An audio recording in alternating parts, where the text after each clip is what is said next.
เรากำลังรอช่วงเราไป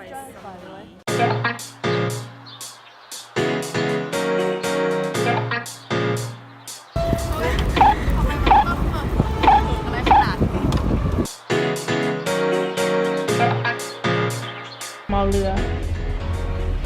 ไม่ไหวแล้วอยากอ้วก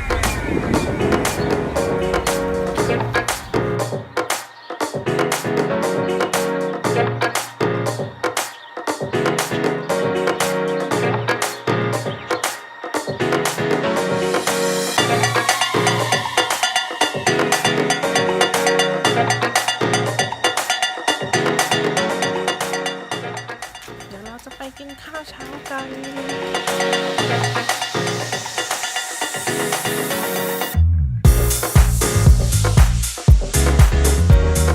เราไปไหนไปหา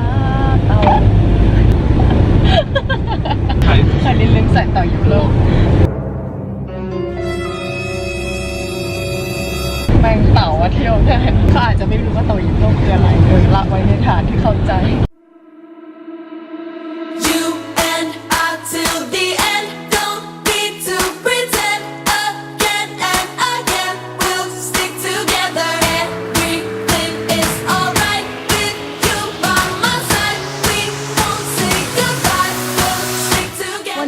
แดดไม่ค่อยออกเพราะว่าคนสวยออกค่ะข้างนอก